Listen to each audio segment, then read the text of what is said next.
jerks this bait along. Oop, there's one, look at there.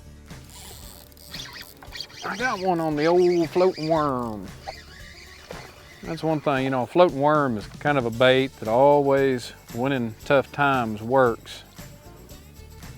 You know, it's good in the spring, summer, fall, whenever fish are shallow. You know, a floating worm, a bright colored worm's always good. May need another worm. You know, I've got, as you can see, I've got several colored worms, and I've been throwing the methylate. It shows up good, kind of in these dark conditions. If it was a really, I'm gonna try pink or bubble gum. You know, if it was a really bright sunny day, a lot of times I've done real well on a green pumpkin zoom trick worm, or even a black, solid black. You know, if there wasn't a cloud in the sky. But you know, we've kind of got mostly cloudy conditions today. So, you know, it's kind of got, you got to remember that fish is silhouetting. He's looking up at that floating worm. So, you know, you got to remember you can kind of get away with these brighter colors a lot of times on these darker, cloudier days. But on a bright, sunny day, if you're having a lot of fish come up, maybe chase it, flash at the bait, not getting it, you know, you can a lot of times go to that darker color like a green pumpkin trick worm or even a black, and a lot of times that'll make a big difference. I'm throwing this on 10-pound Suffix performance braid. I've got it on this is a 4/0 VMC-WormHook. As you can see, I got a methylate, a real bright worm, and that's mostly for me, just so I can see it.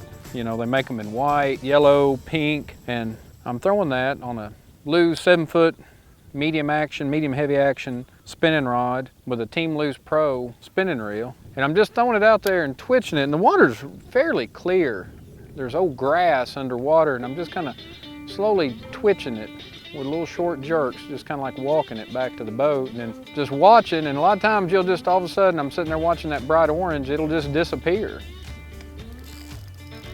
There's one. I have just had a big old bass come up and eat my floating worm. I actually waited for him to, you know, eat the bait and let it disappear. Oh man, what a bass. Now that bass there, look, you can see it's got oh man, that's a big old bass right there. Look at that. Big old female bass come up and bit that zoom trick worm. A 4/0 VMC hook. Look at the size of that bass. You can see its tail's a little worn from where it's been spawning. Man, that's a nice fish. Probably that fish there will go probably over 6 pounds. Wow. You know, they seem today to kind of want it down just what I call just not quite out of sight, but where you can still see the flash or the orange of the worm as it twitches back and forth. You know, I'm fishing this thing a lot like I would a jerk bait.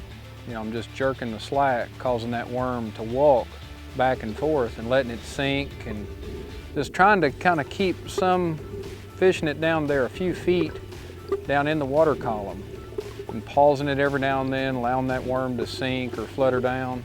You know, you can rig this a lot of different ways. You can Texas rig it, you can wacky rig it, but you know, there's a lot of dead grass and sticks and stuff in the water, so I'm kind of got it rigged weedless right now just to kind of keep from getting hung up. But you can kind of fish it different ways. I'm fishing it pretty fast up where I can see it, you know, and then if I see a fish come out and get under it, you can stop and that worm will just quiver and settle. And some days they'll like it up real fast where you can see it. Some days they want you to keep the worm out of sight. But basically I'm just kind of jerking the slack of this braided line, this Suffix line, and I'm just kind of causing that bait to walk. That's a good one too. Man, all of a sudden, right out here near the boat, the worm disappeared. Man, that's fun. That's fun. Jump again. Oh, you're not gonna get rid of that trick worm.